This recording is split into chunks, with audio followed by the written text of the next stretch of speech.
तो अब हम पढ़ेंगे डाइपोल। तो डाइपोल क्या होता है उसको समझते हैं पहले।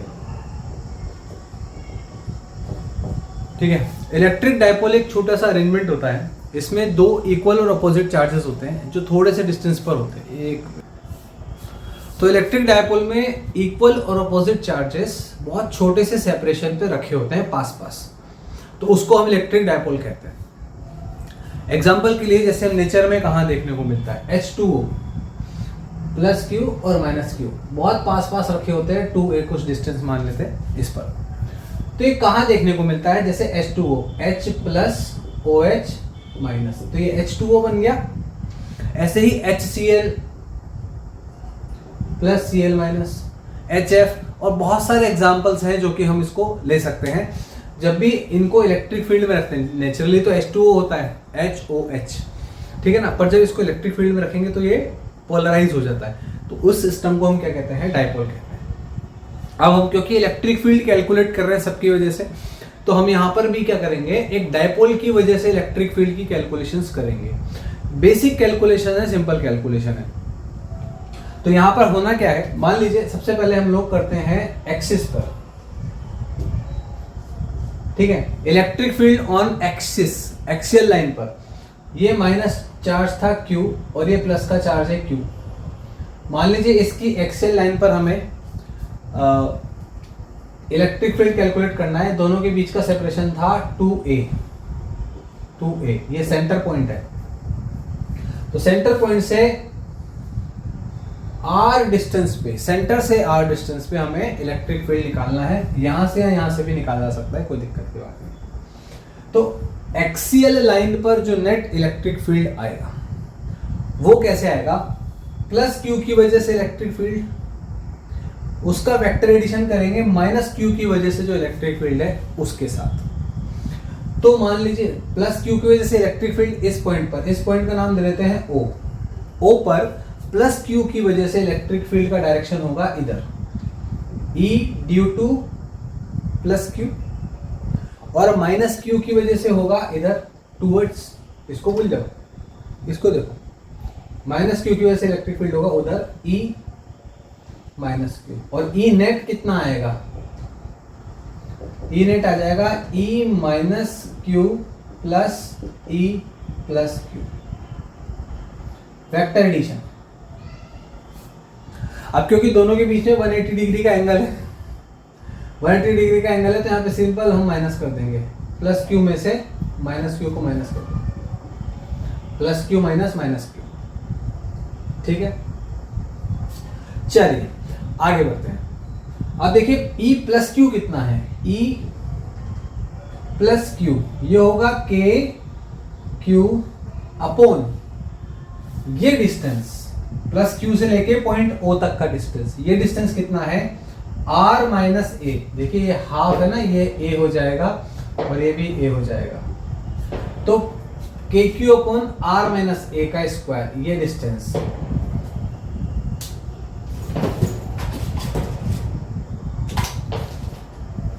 चलिए ये हो जाएगा R माइनस A, ठीक है। तो लिखूंगा R minus A whole square, और E माइनस Q ये हो जाएगा KQ upon R plus A का होल स्क्वायर। यहां से डिस्टेंस जोड़ देंगे, R प्लस A हो जाएगा पूरा डिस्टेंस। नेट निकालना है, तो E net is equals to KQ upon R plus R minus A square minus KQ upon R plus A square, R minus A square upon R plus A square. ये KQ common आ जाएगा, नीचे बचेगा R minus A का whole square 1 upon R plus A का whole square. KQ common ले लेंगे, ये आ जाएगा R माइनस A का whole square R plus A का होल स्क्वायर, ये आ जाएगा R प्लस A का whole square minus R minus A का होल स्क्वायर। एलसीएम लेकर के सिंपल इसको कैलकुलेट किया है। अब क्या करेंगे, ये तो के क्यू हो जाएगा, ये हो जाएगा A plus B A minus B, तो A square minus B square का होल स्क्वायर, क्योंकि होल स्क्वायर है तो होल स्क्वायर रहेगा, और साथ में आएगा A plus B A minus B का फॉर्मूला। ऊपर हम सिंप्लीफाई करते हैं, आर प्लस ए का होल स्क्वायर ओपन करेंगे, R square plus A square plus 2RA minus R square minus A square plus 2RA। ठीक है, ए प्लस बी का होल स्क्वायर, और ये माइनस था बीच में, तो ये जो प्लस आने वाला था यहाँ पे R square plus A square, वो नेगेटिव हो जाएगा और बाकी का ऐसे होगा। फिर आएगा के क्यू। देखिए क्या क्या कैंसिल हो रहा है यहाँ पे, अगर हम ध्यान से देखें, R square A square cancel हो रहा है, बचेगा 4RA upon R square minus A square का होल स्क्वायर। ठीक, अब आगे बढ़ने से पहले हम थोड़ा सा पीछे चलेंगे और हम समझते हैं एक नई टर्म, उसे कहते हैं dipole moment. Dipole moment, dipole moment का सिंबल होता है P, ये मल्टीप्लिकेशन के बराबर होता है Q और 2A के। चार्ज कोई भी दोनों में से कोई भी एक चार्ज और मल्टीप्लाई बाय 2A, मतलब कि separation between these two charges, इसे कहते हैं डाइपोल मोमेंट। इसकी डायरेक्शन होती है माइनस Q से प्लस Q की तरफ, minus Q two plus Q। It is a vector quantity. इसकी यूनिट क्या हो जाएगी, कूलम इनटू मीटर, और डायमेंशन हो जाएगी A1 T1 L1। ठीक है, तो Q इंटू 2A होता है P। वापस से इधर आ जाते हैं, इसको रीअरेंज करूंगा तो मैं लिखूंगा 2, 4 था ना, 4 में से 2 आगे ले लिया 2, फिर लिखूंगा K, फिर लिखूंगा R, फिर लिखूंगा Q into 2A, Q into 2A, और 2KR बाहर लिख दिया, रीअरेंज किया क्योंकि ये P बन जाएगा, है ना।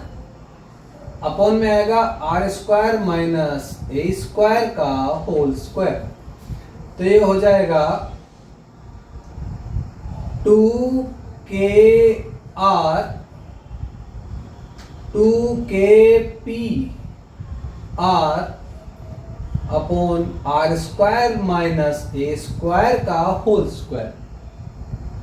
अब समझिए, क्योंकि एटम जो मॉलिक्यूल है वो बहुत छोटा होता है, आर के कंपैरिजन में हम ए को बहुत छोटा अगर माने, if A is very very smaller than R, then we can neglect A को नेग्लेक्ट कर देंगे यहां से, है ना। यहां से नेग्लेक्ट कर देंगे तो यहाँ पे आर पावर 4 बचेगा, और ये 4 पावर में से एक आर कैंसिल हो जाएगा, तो ई नेट आ जाएगा 2KP अपॉन आर क्यूब। ये नेट इलेक्ट्रिक फील्ड आ गया हमारे pass on a axial line on axis of dipole. ठीक है, चलिए आगे चलते हैं। अब हम बात करेंगे electric field due to dipole, but अब हम बात करेंगे इक्वेटोरियल लाइन पर। जैसे ये चार्ज था माइनस क्यू और ये चार्ज है प्लस क्यू, इसकी जो इक्वेटोरियल लाइन है, परपेंडिकुलर बाइसेक्टर जो है, उस पर हम इलेक्ट्रिक फील्ड कैलकुलेट करेंगे। सपोज ये डिस्टेंस तो अपने पास ए था ही सही, और ये डिस्टेंस जो है बीच में ये है आर, ऐसा हम मान सकते हैं। परपेंडिकुलर बाइसेक्टर पे आर डिस्टेंस पे हमें इलेक्ट्रिक फील्ड की इंटेंसिटी कैलकुलेट करनी है। तो वो करने के लिए हम क्या कर सकते हैं, सबसे पहले हम इलेक्ट्रिक फील्ड की डायरेक्शन देखते हैं। देखिए प्लस क्यू की वजह से इस पॉइंट ओ पर इलेक्ट्रिक फील्ड की जो डायरेक्शन आएगी वो इसको मिलाने वाली line away from the plus Q जाएगी, मतलब कि इलेक्ट्रिक फील्ड की डायरेक्शन कुछ ऐसी आएगी। मैं लिख सकता हूं ई, ये ऊपर हटा देते हैं, ई ड्यू टू प्लस क्यू, और इस माइनस वाले के लिए इलेक्ट्रिक फील्ड नीचे की तरफ आएगा E due to minus Q, क्योंकि प्लस वाले से अवे होता है, माइनस वाले के टूवर्ड्स होता है इलेक्ट्रिक फील्ड इंटेंसिटी। इन दोनों का जो रिजल्टेंट इलेक्ट्रिक फील्ड आएगा वो कुछ इनके बीच में इस तरह से आ जाएगा, E नेट। मान लेते हैं कि ये एंगल थीटा था, तो ये एंगल भी थीटा हो जाएगा। दोनों एंगल थीटा हैं, तो ये एंगल थीटा, देखिए adjacent angle, sorry opposite angles, alternate angles, और ये भी थीटा, ठीक है। तो ये थीटा है, तो ये 2 थीटा हो जाएगा। अब हमें ये भी समझना चाहिए है कि magnitude of E due two plus Q बराबर होगा मैग्नीट्यूड ऑफ माइनस क्यू के। क्यों बराबर होगा वो समझाता हूं। वो इसलिए क्योंकि के क्यू अपॉन ये डिस्टेंस, इसको बोल रहे थोड़ी देर के लिए L अपॉन L स्क्वायर, ये सेम है। देखिए यहां पे चार्ज Q है तो Q, और ये डिस्टेंस L है तो ये L, तो चार्जेस का मैग्नीट्यूड तो सेम है। डायरेक्शन की बात नहीं कर रहा, I am talking about magnitude. अब क्योंकि प्लस क्यू और माइनस क्यू का मैग्नीट्यूड सेम है, तो मान लेते हैं कि मैग्नीट्यूड इक्वल है E के। तो E नेट जो आ रहा है वो कितना आएगा? E नेट आएगा under root of E plus Q square E minus Q square 2E plus Q E minus Q cos 2 theta. ठीक है, वेक्टर एडिशन है ये बेसिक। देखिए इलेक्ट्रोस्टैटिक का कंसेप्ट तो इधर पूरा हो गया, ठीक है। अभी क्या बचा? अभी वेक्टर एडिशन बचा। तो E नेट कितना आ गया? Under root of E square plus E square, यानी कि 2E square plus E into E, फिर 2E स्क्वायर कॉस 2 थीटा।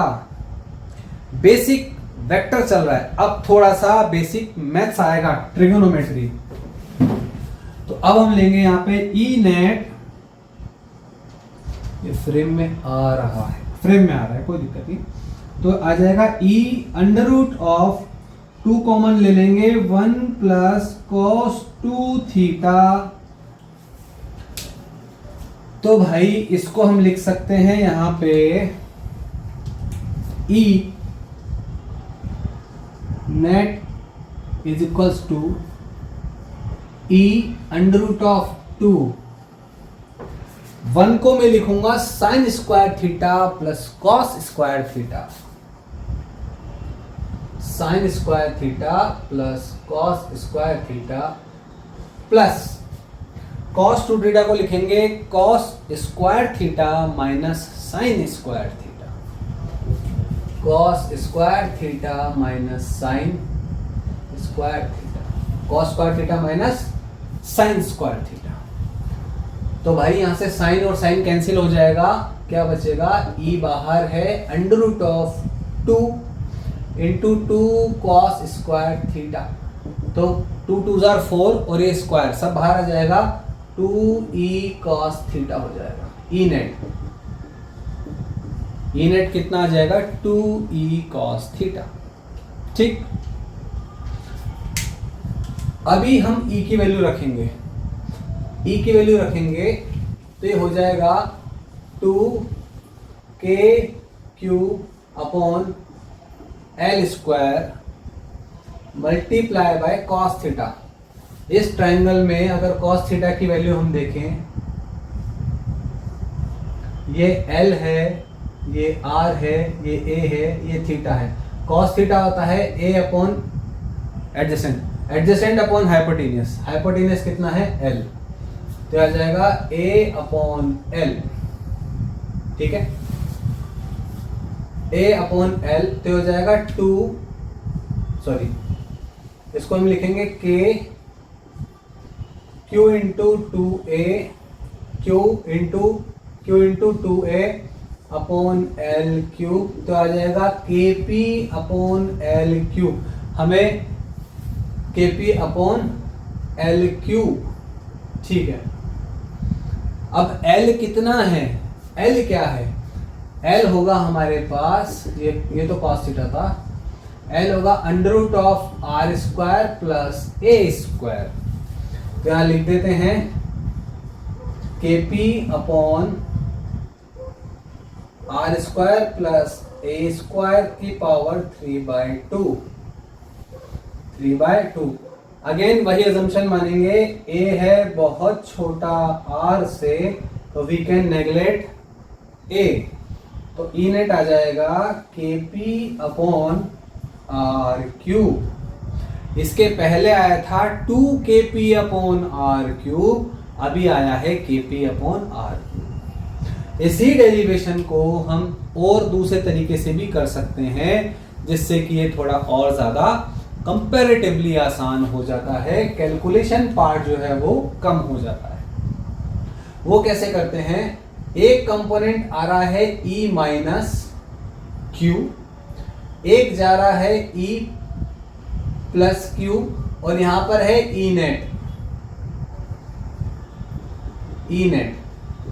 अगर हम ध्यान से देखें, ये एंगल थीटा है, ये एंगल भी थीटा है, तो E का प्लस क्यू का कंपोनेंट इधर आ जाएगा E cos थीटा, इसका भी ऊपर चल जाएगा E cos थीटा, इसका साइन कंपोनेंट आएगा इधर E sin थीटा, और इस वाले का साइन कंपोनेंट आएगा नीचे E sin theta. Sine theta एक दूसरे को कैंसिल कर रहे हैं और कॉस थीटा दोनों ऐड हो जाएंगे। देखिए इसका कॉस थीटा कंपोनेंट, इसका कॉस थीटा कंपोनेंट ऐड हो जाएगा और साइन थीटा कंपोनेंट कैंसिल हो जाएगा, तो ई नेट जो आएगा वो 2e cos थीटा के बराबर आएगा। अब हम चाहे वेक्टर एडिशन का पूरा फॉर्मूला लगा के करें, या हम इस तरह से शॉर्ट में भी इसको डिराइव कर सकते हैं। इसके आगे का जो कार्यक्रम है आपको एज इट इज करना पड़ेगा, यहां तक का आप बचा सकते हो। ये कैलकुलेशन जो है 3-4 स्टेप आप चाहो तो यहां से बचा सकते हो, ठीक। तो हमने क्या सीखा, हमने सीखा एक्सियल लाइन पर इलेक्ट्रिक फील्ड आएगा 2 kp अपॉन आर क्यूब, और जो इक्वेटोरियल लाइन है परपेंडिकुलर बाइसेक्टर है, वहां पर इलेक्ट्रिक फील्ड आएगा kp अपॉन आर क्यूब। मैं ऐसा लिख सकता हूं, E इक्वेटोरियल लाइन या perpendicular bisector is equals to E axis upon 2, यानी कि E एक्सिस पे इलेक्ट्रिक फील्ड ज्यादा होता है as compare to equatorial line, ठीक है। एक्सिस पे डबल होता है अगर सेम डिस्टेंस है, सेंटर से r डिस्टेंस यहां लो और सेंटर से r डिस्टेंस यहां लो, तो यहां पर इलेक्ट्रिक फील्ड कम होगा और यहां पर इलेक्ट्रिक फील्ड थोड़ा सा ज्यादा, मतलब डबल होगा। अब क्वेश्चन आता है कि अगर इलेक्ट्रिक डायपोल एक यूनिफॉर्म इलेक्ट्रिक फील्ड में रख दिया जाए या नॉन यूनिफॉर्म इलेक्ट्रिक फील्ड में रख दिया जाए तो क्या होगा। तो पहले हम देखते हैं, when dipole is placed in uniform electric field, जब डायपोल को यूनिफॉर्म इलेक्ट्रिक फील्ड में रखेंगे तो क्या होगा। मान लीजिए इलेक्ट्रिक फील्ड है E, यूनिफॉर्म इलेक्ट्रिक फील्ड का मतलब है कि सभी जगह इसमें इलेक्ट्रिक फील्ड की जो वैल्यू है वो सेम है। तो यहां पर जब हमने एक डायपोल रखा, मान लीजिए इस पोजीशन पर रखते हैं, प्लस क्यू और माइनस क्यू, तो होगा क्या, प्लस क्यू पे रिपल्सिव फोर्स लगेगा, मतलब इधर की तरफ फोर्स लगेगा, और माइनस क्यू पे उधर अट्रैक्टिव फोर्स लगेगा। तो थोड़ी देर बाद, मतलब कुछ ही सेकंड्स में, ये जो डायपोल है इसका ओरिएंटेशन कुछ ऐसा हो जाएगा, थोड़ा सा बदल जाएगा, प्लस क्यू और ये हो जाएगा माइनस क्यू। प्लस क्यू पर जो फोर्स है वो होगा force is equals two plus का क्यू ई, यानी कि हमने डायरेक्शन दिखाई दिया है इधर की तरफ, और इस पर फोर्स होगा QE उधर की तरफ, अट्रैक्टिव, मतलब जो भी सोर्स होगा वो अपनी तरफ अट्रैक्ट करेगा माइनस को, और प्लस को अपने से दूर भगाएगा, रिपेल करेगा। ठीक, अब क्योंकि दोनों फोर्सेस इक्वल हैं, force on plus Q is equal and opposite force on minus Q, इसलिए हम कह सकते हैं कि F नेट जो आएगा किसी भी डाइपोल पर वो होगा 0। तो जब भी यूनिफॉर्म इलेक्ट्रिक फील्ड में किसी डाइपोल को रखेंगे तो उस पर नेट फोर्स जो होगा वो 0 होगा। अगर नेट फोर्स 0 है इसका मतलब ये नहीं कि नेट टॉर्क भी 0 होगा। चलिए देखते हैं कि टॉर्क कितना इस पे काम कर रहा है। तो टॉर्क को निकालने के लिए मान लेते हैं ये डिस्टेंस है 2a और ये एंगल है थीटा। ठीक है, तो ये जो डिस्टेंस आएगा फोर्सेस के बीच में, तो टॉर्क होता है, ये डिस्टेंस मान लेते हैं r है, r क्रॉस f। टॉर्क होता है r क्रॉस f। तो टॉर्क कितना हो जाएगा, r की जगह r, f की जगह QE। अच्छा, आर एफ, और दोनों के बीच में एंगल है 90 डिग्री का। आर और एफ में कितना एंगल है, 90 डिग्री का एंगल है। तो आर एफ साइन 90, तो R into Q E, R into Q E, R into Q E torque. और हम ऐसा भी लिख सकते हैं, आर जो है यहाँ पे आर है 2a sine theta, R is to 2a sine theta. देखिए ट्राइंगल कुछ इस तरह का है, ये है थीटा, ये है 2a और ये है r। तो r is to 2a sine theta. तो r की जगह लिखूंगा 2a sine theta q into e, q into e. तो q into 2a, q into 2a तो एक साथ लिख देते हैं 2a और q और e साइन थीटा। तो इसको लिख दूंगा p, e साइन थीटा। अगर हम ध्यान दें p होता है माइनस से प्लस की तरफ और इलेक्ट्रिक फील्ड है इधर, तो theta is angle between P and E। तो हम लिख सकते हैं टॉर्क आ जाएगा P क्रॉस E, टॉर्क आ जाएगा P क्रॉस E। तो जब भी किसी डायपोल को इलेक्ट्रिक फील्ड में रखेंगे तो उस पर लगने वाला नेट फोर्स तो 0 हो जाएगा, लेकिन नेट टॉर्क 0 नहीं होगा, वो P क्रॉस E के बराबर होगा। अब क्वेश्चन ये बनता है, क्या ये टॉर्क कांस्टेंट है? तो जी नहीं, दिख ही रहा है, साफ साफ दिख रहा है, क्योंकि थीटा चेंज हो जाएगा। जैसे ही डायपोल को आप रखोगे डायपोल घूमेगा, अलाइन होना चाहेगा, इलेक्ट्रिक फील्ड के साथ अलाइन हो जाएगा, तो टॉर्क भी चेंज हो रहा है। ठीक है, जब थीटा की वैल्यू यहाँ पे इस फॉर्मूले में टॉर्क बराबर पी ई साइन थीटा, जब थीटा की वैल्यू 0 डिग्री होगी तो साइन 0 0 होता है, टॉर्क 0 हो जाएगा। थीटा की वैल्यू 90 डिग्री होगी तो टॉर्क PE हो जाएगा, which is maximum value of torque. और थीटा की वैल्यू अगर हमने 180 डिग्री कर दी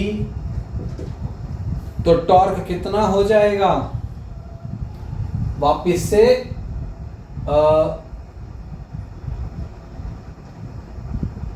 PE हो जाएगा।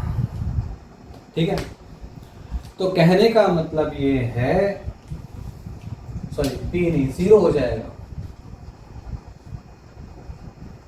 0 हो जाएगा। कहने का मतलब ये है कि अगर डायपोल अलाइंड है ऐसा या ऐसा, ऐसा रहेगा ये पॉजिटिव चार्ज इधर तो 0 डिग्री, और अगर ऐसा रहेगा तो 180 डिग्री। देखिए अगर ये चार्ज डाइपोल ऐसा है -q + q, तो p की डायरेक्शन भी इधर है, p और e एक सेम डायरेक्शन में है, तो थीटा की वैल्यू 0।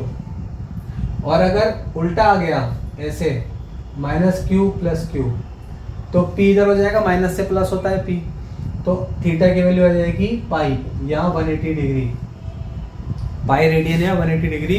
तो इस कंडीशन में टॉर्क तो दोनों कंडीशन में 0 रहेगा, ठीक है ना, और फोर्स भी क्या रहेगा, हमेशा ही 0 रहेगा, लेकिन मैक्सिमम कब रहेगा, जब थीटा की वैल्यू 90 डिग्री होगी, ठीक है। अब एक क्वेश्चन यहां पे बन सकता है, और इसको हटाते हैं। क्वेश्चन ये बनता है कि मान लीजिए एक यूनिफॉर्म इलेक्ट्रिक फील्ड में एक डाइपोल रखा था और ये शांति सुकून से रखा हुआ था, लेकिन किसी ने क्या किया, इसको थोड़ा सा नीचे खींच के छोड़ दिया।